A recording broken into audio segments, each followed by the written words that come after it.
Pandemi COVID-19 yang melanda Indonesia tidak hanya berdampak pada kesehatan, namun juga berimbas pada kondisi sosial dan ekonomi masyarakat.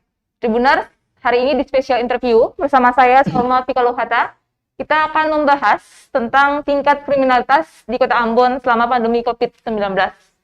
Saat ini di studio tribunambon.com sudah hadir Wakapolres Pulau Ambon dan Pulau-Pulau Lease, Pak Heri Budianto. Selamat sore, Pak. Selamat sore, Mbak. Apa kabar hari ini, Pak? Baik-baik, sehat, alhamdulillah. Pak, kita tahu sudah kurang lebih 2 tahun Indonesia termasuk Maluku dan juga Kota Ambon dilanda pandemi COVID-19. Yeah. Apakah selama pandemi COVID-19 ini kejahatan di tengah pandemi meningkat? Dari data yang kami himpun, yang ada adalah lebih banyak dibandingkan dengan tahun lalu, kita mengalami penurunan sampai dengan 59% untuk kejahatan. Ya, bukan malah meningkat, tapi malah menurun. Kenapa itu bisa menurun, Pak?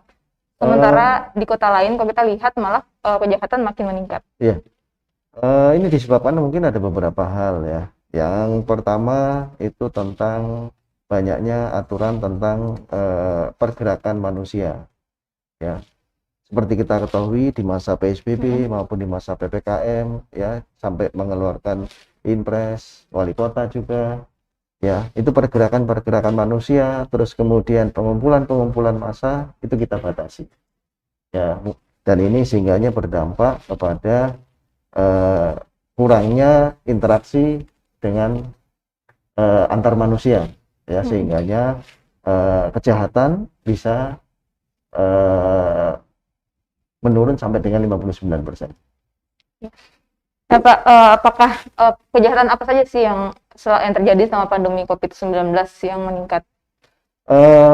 Kalau kita melihat data yang ada di Polres kami, bahwa seluruh kejahatan yang ada di tempat kita, yaitu sekitar 48 jenis tindak pidana kejahatan, ya, itu hampir seluruhnya mengalami penurunan. Ya, hampir seluruhnya mengalami penurunan. Ya.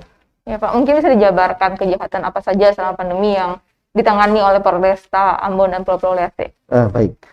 Jadi ada beberapa jenis-jenis kejahatan ya, seperti kejahatan yang konvensional ya. Kejahatan konvensional itu ya, itu kita mengalami penurunan sampai dengan 59%. Iya. Ya. Terus kemudian ada kejahatan transnational crime. Ya, kita mengalami penurunan 3%. Nah, Pak, maksud tadi ada kejahatan konvensional itu maksudnya apa, Pak? Kejahatan konvensional adalah kejahatan jalanan. Artinya kejahatan yang diatur di dalam kitab Undang-Undang Hukum Acara Pidana. Itu biasa seperti pencurian, ya, terus kemudian penganiayaan, itu kejahatan-kejahatan seperti itu. Oke, Pak. Nah, dan kita tahu juga Tribuners selama pandemi COVID ini pemerintah banyak membuat peraturan pembatasan agar masyarakat tidak keluar dari rumah. Dan itu tentu kita bisa tahu masyarakat mungkin saja bisa tidak meninggal karena COVID, tapi bisa mati karena kelaparan. Lalu banyak kemudian yang berpikir kalau gimana caranya mencari makan di luar misalnya. Tadi apakah yang jadi bikin saya penasaran, apakah kemudian di Ambon pencurian itu meningkat karena pandemi, ada pembatasan dan lain sebagainya gitu, Pak? Baik, sampai dengan saat ini kita belum mempunyai data tentang adanya perkara tentang penjarahan makanan. Ya, yang ada itu hanya pencurian biasa saja. Ya, pencurian handphone, pencurian barang elektronik, tapi tidak sifatnya itu tidak seperti karena kebutuhan yang besar gitu. Ya, seperti kalau misal orang menjarah itu kan itu mempunyai hampir seluruh di tempat itu kemungkinan akan melakukan penjarahan untuk makan ya. Tetapi ini ya seperti di kota besar biasa saja. Ya, pencurian memang ada. Ya, menurut data kami di sini juga dalam kurun waktu Januari sampai dengan Juli kita mempunyai kasus pencurian itu 115 kasus. Itu tahun ini atau tahun kemarin? Tahun ini. Ya, 115 kasus. Dan kita juga sudah menyelesaikan itu sekitar lebih dari 15 kasus. Kalau kebanyakan kasus pencurian yang terjadi selama tahun ini, misalnya ada 150 kasus, itu motifnya karena apa saja, Pak? Ya, motifnya beragam, Mhm. ya. Ada yang ingin mendapatkan motif ekonomi, Ya. ya, tapi tidak seberapa, karena yang dicuri ya paling cuma handphone. Handphone. Terus kemudian mungkin ada kendaraan bermotor, ya. Itu tidak seberapa. Hmm. Nah, ini nih Pak, soal kendaraan bermotor kan, kasus curanmor apakah tahun ini juga untuk kasus pencurian motor saja apakah meningkat saat ini di Kota Ambon? Jadi memang masyarakat harus lebih waspada misalnya untuk memarkirkan motornya begitu. Ya, memang kasus pencurian di Kota Ambon memang ada, ya. Selama saya di sini ada beberapa kali kasus pencurian, tapi tidak sering, Mbak. Tidak sering. Ya, tidak sering, ya. Itu ya sampai dengan saat ini saya mendengar mungkin sudah sekitar 2 atau 3 lah kasus tersebut, ya. Cuma 2 atau 3 Cuma ya 2, sama. 3 pencurian tersebut. Oke. Nah, Pak, kalau kasus yang lainnya gimana, Pak? Apa saja yang ditangani selama pandemi selain kasus pencurian? Ya, kita ada kasus terhadap kekerasan bersama, perlindungan anak, dan kemudian ada pencurian bermotor juga.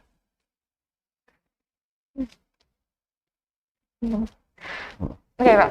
Nah, kalau untuk lalu gini, Pak, kan yang kita tahu misalnya kalau saya membandingkan nih di Kota Iya. Ambon dan juga di Kota Jakarta misalnya, ini kok di Jakarta yang kita lihat bisa ya kejahatan semakin meningkat di Iya. tengah pandemi. Sedangkan di Ambon itu tidak. Gitu. Itu gimana sih, Pak? Kenapa apa sih yang menyebabkan sampai hal itu bisa terjadi? Iya, kejahatan tersebut tidak banyak terjadi. Kalau menurut kita, ini ada 50 kasus pencurian bermotor, ya, di tempat kita. Ya, itu dimungkinkan itu mungkin sekitar ekonomi saja. Karena ekonomi Karena saja. ekonomi. Ya, Tapi memang tidak banyak. tidak banyak lah. Tidak banyak. Nah, Pak, selain pencurian tadi, kemudian yang ingin saya tanyakan itu dari total kasus yang ditangani selama ini, jenis kriminal apa saja yang paling banyak dilakukan? Baik, dari data yang ada, ya kami menyebutnya ini adalah crime index, ya, itu adalah jumlah terbanyak kasus pencurian. Jumlah terbanyak kasus yang terjadi selama kurun waktu sampai dengan Juli 2021. Itu ada 5 kasus yang paling banyak. Yang menduduki pertama adalah penganiayaan sebanyak 161 kasus, terus kemudian pencurian 115 kasus, kekerasan bersama 124 kasus, perlindungan anak 73 kasus, dan pencurian kendaraan bermotor sebanyak 50 kasus. Kalau semua kasus itu memang yang sudah diselesaikan di Polresta? Nah, itu yang dilaporkan kepada kami. Ya. Itu yang dilaporkan? Iya. Dan kami juga sudah sampai dengan kurun waktu sampai Juli, kita juga sudah hampir menyelesaikan setengahnya lebih dari perkara-perkara tersebut. Kalau dari 5 kasus yang paling banyak ditangani itu paling banyak motifnya itu karena apa, Pak? Ya, hanya penganiayaan. Penganiayaan itu sebanyak 161. Itu penganiayaan, itu paling banyak dilakukan di dalam rumah misalnya atau di luar? Ya, biasa dilakukan secara lokal, domestik, ya, antara teman, kemudian antara tetangga, ya, itu seperti itu. Itu apa sih, Pak, motifnya kalau boleh tahu? Motifnya banyak sekali. Ada yang sakit hati, ada yang dendam, ya, terus kemudian ada yang apa? Ya, rata-rata lebih banyak saling ejek lah. Itu pun ada juga. Nah, Pak, yang tadi itu kan selama pandemi, artinya dari tahun 2020 sampai tahun 2021. Iya. Kalau awal-awal pandemi dari tahun kemarin, tahun 2020, Maret, April, Mei, itu gimana, Pak? Kalau kejahatan di Kota Ambon itu memang menurun juga atau awal-awal itu pandemi meningkat sekali? Sebelum pandemi itu tentunya kehidupannya normal, ya. Itu kalau melihat datanya itu bisa sampai 1.500 sampai 1.600 kasus. Pak, maksud saya ini, Pak, kan yang tadi yang Bapak sebutkan memang tahun kebanyakan datanya yang dari Januari sampai dengan Juli 2021 ya, Pak, ya. Maksud saya ketika tahun kemarin awal pandemi bulan Maret ya, atau April di Kota Ambon itu gimana, Pak, kejahatan laporan banyak yang masuk di kepolisian begitu juga, Pak? Iya, seperti yang tadi saya sampaikan ya, beberapa crime index yang kita sampaikan itu ya, tetap paling tinggi adalah penganiayaan. Yang paling tinggi tetap penganiayaan, terus kemudian pencurian, kemudian kekerasan bersama, perlindungan anak, dan pencurian bermotor yang sampai 83. Nah, Pak, perbandingannya apa nih, Pak? Kejahatan sebelum pandemi dan juga setelah pandemi. Apa sih yang jadi perbandingannya, yang jadi perbedaannya? Yang menjadi perbandingan adalah jumlah tindak pidananya tersebut. pada saat sebelum pandemi itu jumlahnya tentunya lebih banyak. Mm-mm. Ya, setelah pandemi ya ini dimungkinkan ada beberapa hal-hal yang mungkin bisa menjadi Ya. penyebab kenapa menurun tindak pidana kejahatan tersebut ya. Kemungkinan akibat adanya pembatasan pergerakan dari pemerintah Pemerintah. terhadap masyarakat Kota Ambon. Mhm. Nah, Pak, saya juga penasaran nih, Pak. Kan kita tahu ada kebijakan beberapa napi yang dibebaskan kan dari Iya, Kemenkumham. iya. Itu lalu apakah di antara napi yang sudah dibebaskan, apakah ada lagi yang dibebaskan itu, Pak? Iya, memang benar ada kebijakan dari lapas untuk memberikan asimilasi bebas bersyarat ya kepada para warga binaannya. Di tempat kami adalah hanya sebagai membantu untuk memonitor pergerakan. Ya, artinya surat-surat pembebasan tersebut diteruskan kepada kami dari lapas. Nah, nanti kami akan melakukan monitor terhadap mereka-mereka ini. Ya, sampai dengan saat ini kami belum menemukan mungkin ada yang melakukan perbuatan selama masa pengawasan. Iya, gitu. Kita masih kejahatan yang pandemi yang saya tahu anak-anak ini kan juga kata auto juga sempat dibiarkan beberapa kasus sebelumnya. Sebelum mungkin kita kasus tersebut dan juga mungkin banyak tribunal yang akan bertanya-tanya kasus kemarin yang kita di GMP. Tapi kita mau tanya dulu nih Pak soal kasus narkoba. Iya. Saya dengar juga kalau tadi Pak bilang kasus narkoba kemudian menurun, kasus kejahatan menurun, apakah kasus narkoba juga menurun selama pandemi? Iya. Kasus narkoba kita mengalami dibandingkan dengan tahun lalu, kita mengalami penurunan sampai dengan 66%, Mbak ya. Kasus narkoba kita kalau melihat di sini mengalami penurunan sekitar 17%. 17%. Sedikit lah. 17% sedikit. Nah, kalau paling banyak itu kan kalau paling banyak kan pelakunya katanya itu paling banyak pelaku Pak adalah remaja dan usianya itu Iya. Dari laporan yang ada kepada kami ya memang pelakunya ada yang remaja dan ada juga yang orang dewasa. Ya. soal narkoba nih Pak ya kemarin ya Pak Kasat Res Narkoba juga sempat mengatakan kalau paling banyak kasus penanganan di narkoba itu penggunanya itu paling banyak memakai narkoba jenis tembakau gorila. Nah, itu gimana sih Pak bisa mungkin Bapak sedikit bicarakan soal kasus itu banyak penggunanya ini yang memakai tembakau gorila karena yang saya dengar kasus ini juga kan yang paling banyak yang efeknya itu yang paling sangat berbahaya sekali begitu. Baik. Dari laporan yang ada saya dikatakan bahwa memang lebih banyak itu tembakau gorila itu sifatnya sintetis ya.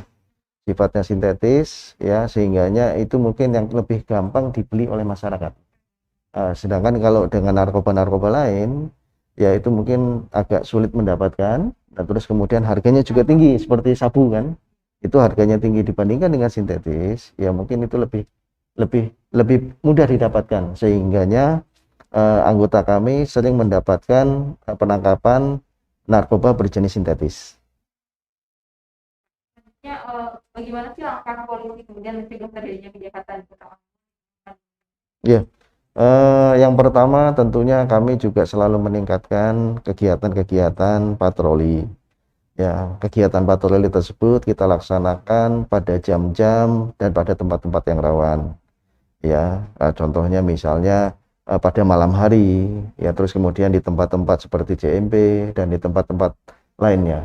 Terus kemudian kita juga meningkatkan pengamanan di tempat-tempat yang berpotensi ada tindak pidana, contohnya di tempat wisata. Ya, itu dari segi kita melaksanakan kegiatan patroli. Kemudian dari segi pembinaan, kami selalu bekerja sama dengan tokoh masyarakat, dengan yang lain untuk kita melakukan pembinaan kepada masyarakat.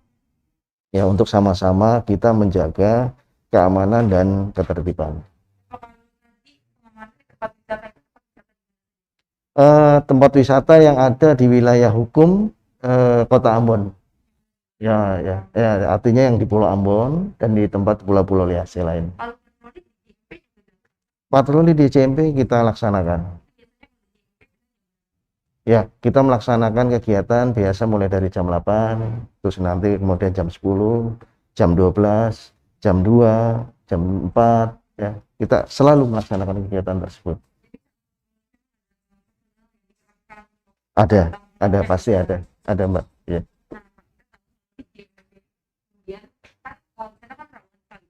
Mm-mm. Lihat kasus terakhir kemarin soal kasus Firman, dia warga YB, kemudian dia ditemukan mayatnya di bawah yang jembatan JMP. Yeah. Nah, Pak, itu soal kasus itu mungkin bisa sedikit menjelaskan juga ke tribunal sekalian. Yeah. Baik, kasusnya yang terakhir terjadi dan sempat viral di media massa itu adalah penemuan mayat di bawah JMP ya. Sebetulnya itu diawali dengan minum-minuman keras. Ya, terus kemudian dari minuman keras tersebut ya ada sedikit perselisihan di antara mereka. Kemudian dari tempat minum-minuman keras mereka berpindah ke JMP, di situ juga terjadi perselisihan lagi. Akhirnya terjadi kontak fisik. Nah, setelah kontak fisik terjadi, kemudian si korban Firman ini dipukuli ya, terus kemudian sampai dia tidak sadarkan diri, terus kemudian dibuang di bawah jembatan. Ya, mungkin tujuan daripada si tersangka ini untuk menghilangkan barang bukti. Ya, namun rupanya mungkin tidak melihat, malah dia menyangkut di tiang jembatan tersebut. Nah, tadinya mungkin dia akan membuangnya ke laut. Nah, itu. Pak, nah ini kan dalam penanganan kasusnya itu. Dalam penanganan kasusnya Firman ini apa sih kesulitan? Kita tahu, kita semua tahu, kita semua Kota Ambon, dan kita turut mengapresiasi pihak Polresta Ambon karena penanganan kasus itu bisa dilakukan mengungkapkan motifnya, kemudian pelakunya tuh kurang dari 24 jam. Yeah. Itu sangat sesuatu yang bagi kami sangat cepat sekali ini untuk kepolisian untuk bergerak. Lalu yang jadi pertanyaan sih Pak, apa sih yang membuat sehingga kasus Firman ini cepat sekali untuk diungkapkan? Ya, tentunya kasus tersebut bisa kita ungkap dengan cepat ya karena anggota kita yang melaksanakan penyidikan itu bertindak secara cepat. Ya, dia mengumpulkan alat bukti dan kemudian mengumpulkan semua keterangan-keterangan ya sehingganya kita bisa mengungkap perkara tersebut kurang dari 21 jam. Ada kesulitan nggak Pak ketika menangani kasus ini? Ya, kalau di tempat kami dikenal adanya kasus-kasus yang sulit. Kasus sulit itu kan contohnya kasus pembunuhan, kasus pencurian. Itu kenapa dibilang sulit? Karena biasanya mereka ini melakukannya tanpa ingin dilihat orang lain. Nah, kesulitannya pada saat itu adalah kita tidak mempunyai CCTV yang ada di JMP. Karena CCTV di JMP ini dia menggunakan tenaga surya. Pada saat sudah sampai jam 3 itu akan meredup ya. Nah, inilah yang menyebabkan kita mungkin agak kesulitan pada saat itu. Namun anggota-anggota kami itu kita tidak menyerah sampai situ aja. Ya, tidak menyerah. Kita lakukan penyelidikan ke belakang. Nah, sehingganya di situ barulah didapatkan alat bukti lain, ada keterangan saksi, ada yang lain-lainnya ya, seperti itu. Nah Pak, ini soal CCTV di JMP tadi Bapak bilang kalau CCTV di JMP itu bekerjanya tidak maksimal karena menggunakan tenaga surya. Nah Pak, ada nggak sih Pak sebenarnya kan kalau mau bisa dibilang kalau kejahatan yang paling sering terjadi di JMP itu terjadi saat malam hari jam 1 sampai pagi ke atas, dan itu bukan cuma satu kasus saja tahun ini. Awal tahun kemarin juga ada kasus pembunuhan mahasiswa Unpati juga terjadi, dan sama pemecahan kasusnya juga lama karena tidak ada CCTV. Itu gimana Pak dari pihak Polresta menyikapi hal ini? Menyikapi tentang kerawanan di JMP ya seperti yang sudah saya bilang, kita melaksanakan kegiatan yang pertama pembubaran tentunya. Ya, kepada masyarakat yang berada di JMP. Kita tahu bahwa JMP itu sebenarnya adalah tidak diperuntukkan untuk nongkrong-nongkrong di situ atau untuk berkumpul di situ. Nah, sehingganya kita melakukan pembubaran. Iya. Ya, terus kemudian juga kita melakukan patroli seperti yang sudah saya sampaikan pada jam-jam yang ada. Ya, kita melihat data bahwa kejadian-kejadian itu dilaksanakan jam-jam 2, jam 3. Iya. Nah, sehingganya kita melaksanakan patroli pada jam-jam tersebut. Ya, namun kan kita tidak bisa memprediksi bahwa ini akan ada kejahatan pembunuhan jam sekian. Yang kita bisa cegah adalah kehadiran kita di situ untuk mencegah hal-hal tersebut bisa terjadi. Nah, pas soal CCTV ini kan CCTV juga bisa mendukung, misalnya ketika masyarakat tahu, oh ini ada CCTV, jadi kalau saya mau buat kejahatan, saya juga harus hati-hati dong. Ya. Kayak gitu. Itu gimana, Pak? Ya kan CCTV pemerintah sampai sekarang yang ada di JMP yang saya tahu kan cuma ada 2, dan dua-dua pun itu tidak berfungsi. Dari Polresta sudah sudah membicarakan hal ini misalnya dengan pihak pemerintah kota? Ya, kita sebelumnya sudah pernah, ya memang ada wacana untuk mendirikan pos di JMP. Hal ini sudah pernah kita sampaikan dengan anggota DPR, ya. Pada saat perkaranya Hussein Suat, ya. Terus kemudian pihak DPR bersedia untuk menjembatani hal tersebut melalui pemerintah kota dan provinsi, ya. Nah, terus kemudian kita tahu bahwa pendirian pos tersebut tidak bisa dilaksanakan di atas jembatan, itu tidak boleh. Nah, sehingganya kita bisa mendirikannya di kanan dan kirinya. Nah, namun hal tersebut kan kami menunggu saja, ya, dari pihak pemerintah kota maupun provinsi untuk membantu kami membuat pos tersebut. Namun kita juga tidak tinggal diam, ya. Kita juga tetap melaksanakan seperti apa yang sudah saya sampaikan. Patroli tersebut. Tinggal itu saja yang kita laksanakan untuk mencegah kejahatan-kejahatan yang ada di JMP. Tapi bukannya yang saya ingat itu pernah ada satu pos tepat di sebelah, kalau dari sini itu berarti sebelah kanannya JMP. Itu pernah ada pos di situ, itu kalau tidak salah ketika Lebaran itu ada pos di situ. Kenapa tidak bisa dilakukan dibuat pos saja seperti itu, Pak? Pendirian pos ya pada saat Lebaran itu sifatnya insidental saja. Pada saat kita melaksanakan operasi, pada saat itu kita melaksanakan operasi ketupat maupun operasi lilin, kita bisa meletakkan di situ. Itu sifatnya sementara, makanya dia dari tenda saja. Ya, itu setelah selesai operasi maka itu akan kita bongkar kembali. Yang ada adalah bangunan yang dimiliki oleh Dinas Perhubungan kalau tidak salah di situ, ada di sebelah kanan. Tapi itu bukan punya kami, jadi kami tidak punya kewenangan untuk itu. Ya, untuk menempati pos tersebut. Nah, Pak, kalau soal pos pengamanan ini kan penting sekali kan ada pos polisi di situ biar orang bisa tahu ada kenapa bisa langsung segera lari ke pos polisi. Sebenarnya apa sih yang membuat pihak pemerintah kota keberatan sehingga belum ada persetujuan sama sekali untuk pembangunan pos polisi? Ya sampai dengan saat ini kita juga belum mendapatkan kabar, ya. Belum ada keterangan sama sekali dari pihak Pemkot. Belum ada kabar dari pihak Pemprov maupun pihak wali kota tentang kapan sih akan dilaksanakan pembangunan tersebut. Tapi bukannya pada saat pertemuan di DPRD pada bulan Maret kalau tidak salah itu kasus Hussein itu bukannya sudah dibicarakan ya, Pak? Saat itu apa yang dikatakan pemerintah kota? Waktu itu DPRD saja, tidak ada pemerintah kota. Tidak ada pemerintah kota dan tidak ada provinsi. Jadi DPR ingin menjembatani apa yang menjadi keinginan warga kepada pemerintah provinsi dan wali kota. Itu saja. Oke, Pak. Oke, Tribuners. Saat ini kita sedang di special interview membahas terkait dengan tingkat kriminalitas di Kota Ambon sama pandemi COVID-19. Dan Tribuners, acara kita hari ini juga disponsori oleh Alfa Midi Ambon. Jadi kalau Tribuners mau berbelanja, silahkan saja langsung datang ke Alfa Midi untuk berbelanja. Dan untuk diketahui saat ini juga sedang ada banyak promo. Nah, kita lanjut lah ya. Kemudian Tribuners, kalau memang ada yang mau ditanyakan terkait dengan dialog hari ini, boleh langsung di kolom komentar kita di Facebook ataupun di YouTube. Oke. Ada pertanyaan nggak sih dari Tribuners? Ada.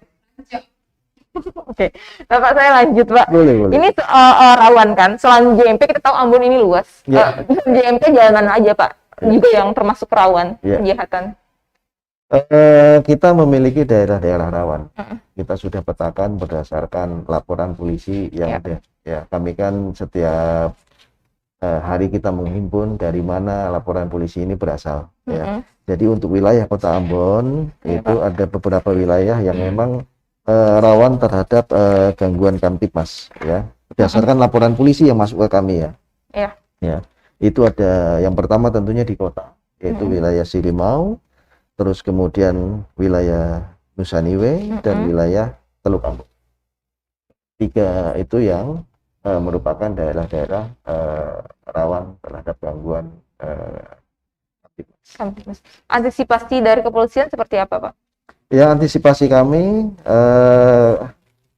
berkolaborasi dengan Polsek. Mm-mm. Ya, artinya Polres sebagai satuan atas akan membackup Polsek manakala Polsek ada daerah-daerah yang tidak bisa di-cover, maka disitulah kita akan membackup Polsek-Polsek tersebut.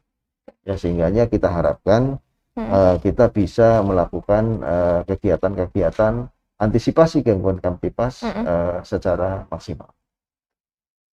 Nah, Pak. Oke.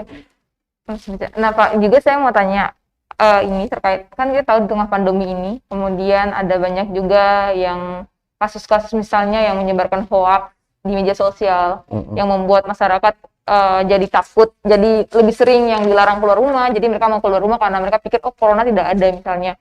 Yang harusnya divaksin, mereka tidak jadi vaksin karena dibilang vaksin itu mematikan. Itu ada juga nggak, Pak, di Ambon seperti itu? Berdasarkan data kami, ada ya. Ada kasus-kasus yang berhubungan dengan cybercrime atau ITE. Itu di tahun 2020 itu ada 11 kasus, dan di tahun 2021 ada 10 kasus. Ini menurun sekitar 9% ya. Nah, Pak. Oke. Nah, Pak, salah satu kasus besar yang di Polresta nih soal ya, kalau bukan hoax misalnya kita tahu masukan misalnya di Undang-Undang ITE. Kalau di kasus Undang-Undang ITE yang paling kita dengarkan terakhir kasus Risman Soulisa. Yeah. Nah, saat ini sudah ada di pengadilan kan kasusnya. Yang bikin saya penasaran sebenarnya kan banyak sekali kemudian masyarakat yang tidak mengatakan polisi yang tidak. Nah, sebenarnya sih kenapa sih jadi banyak yang bilang kenapa sih kok cuman karena status Facebook dia bisa dipidana, bisa ancaman pidananya bisa sampai 6 tahun. Apa sih sebenarnya hal yang melatar belakangi sehingga Risman itu dia ditangkap kemudian dia dijerat dengan Undang-Undang ITE? Ya, di dalam Undang-Undang UU ITE itu kan mengatur beberapa perilaku atau tindakan yang dapat dipidana oleh seseorang. Ya, contohnya ujaran kebencian, terus menyebarkan berita hoax, ya, terus kemudian judi online, ya, terus kemudian menyebarkan berita yang tidak benar, atau misalnya penghasutan, itu diatur di situ. Nah, Saudara Risman saat itu dia melakukan tindakan ujaran kebencian kalau tidak salah ya pada saat itu, dan hal ini sudah kita proses ya sesuai dengan undang-undang yang ada, sudah kita limpahkan ke kejaksaan sudah menyatakan berkas selesai dan sekarang sedang disidangkan ya, kita tunggu saja putusannya.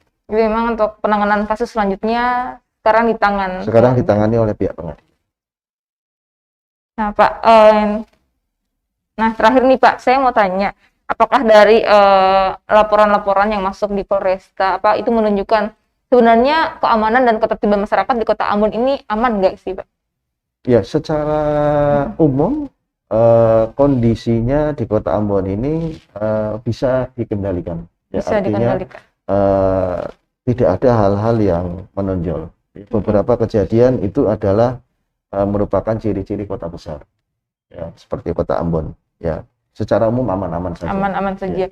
Gimana sih Pak cara, kan kalau kejahatan itu bisa juga teratasi, itu juga dari kesadaran masyarakat. Ya. Kalau dari pihak kepolisian sendiri, bagaimana cara memberikan kesadaran ke masyarakat supaya agar jangan membuat kejahatan seperti itu? Ya. Ini yang sangat penting sekali yang harus dipedomani oleh masyarakat Kota Ambon ya. Yang pertama adalah kita meminta kepada masyarakat Kota Ambon apabila memiliki masalah ya, agar jangan mengadu kemana-mana, jangan mengadu ke suku atau jangan mengadu kemana, mengadu ke polisi. Solusi. Ya, sehingganya kita akan memproses. Kalau di polisi ini kan nanti kan akan kita proses sesuai dengan aturan. Ya. Tapi kalau dia nanti mengadunya ke sukunya atau apa, sehingganya nanti ini akan menjadi bias. Ya, sehingga menjadi bias. Ya, kita harapkan seperti itu. Nah, pas Pak, maksud saya, pas saya ingat, kemarin saya sempat bicara dengan Humas Polda Maluku, Pak Rum, dia juga sempat, sebenarnya kasusnya Firman ini itu bisa lambat, karena masyarakat tidak lapor langsung, tapi malah mereka misalnya kembali ke kampung mereka, lalu mereka lapor ke keluarga mereka dilindungi. Kalau ada orang lain yang kasih tahu ke polisi, misalnya malah disebut dengan pengkhianat. Itu jadi yang tadi Pak sebutkan itu karena seperti itu, kebanyakan warga Ambon, kalau ada kejahatan, ada pembunuhan, misalnya mereka lebih banyak malah melindungi pelakunya gitu, Pak. Bisa dibilang gitu? Kita, jadi gini, mengenai para pelaku, ya pelaku ini dilindungi oleh pihak keluarganya, saya kira wajar. Karena mereka adalah pihak keluarganya, namun juga kita menghimbau agar ini segera cepat diselesaikan saja. Ya, karena mau sampai kapanpun juga ini akan tetap diproses oleh hukum. Ya, kita dalam beberapa kasus kita minta kepada, bahkan di beberapa kasus mereka datang sendiri, menyerahkan diri. Ya, menyerahkan diri atau keluarganya yang menyerahkan. Nah, hal-hal seperti inilah yang memudahkan bagi kami di dalam menjaga keamanan dan memproses kasus. Ya, sehingganya ada kesadaran dari masyarakat untuk menjaga keamanannya. Daripada nanti ini akan berakibat yang luas, lebih baik ya kita saja yang kita proses secara individu saja. Itu. Jadi memang karena peran kepolisian ada di tengah-tengah masyarakat gitu. Iya. Pastinya juga ada peran-peran kita di situ. Ya, peran-peran kita di situ melalui fungsi Bimas. Ya, pembinaan kepada masyarakat. Kita mengedukasi masyarakat untuk menjaga keamanan, ketertiban. Ya, pentingnya itu jaminan keamanan, pentingnya itu ketertiban di masyarakat supaya Ambon ini menjadi kota yang kondusif dan sehat untuk investasi serta ekonomi. Ya. Karena kalau orang misalnya di sini selalu saja ada keributan, sehingganya orang mau menaruh investasi di sini agak sulit. Ya, saya nggak mau di situ, saya bilang gitu, karena ribut terus. Ya, sehingganya ini akan berpengaruh terhadap ekonomi masyarakat. Gitu. Nah, jadi begitu ya Tribuners, dan tidak terasa ini sudah 30 menit pembicaraan saya dengan Pak Wakapolres. Mungkin ya untuk terakhir saya minta Bapak untuk kasih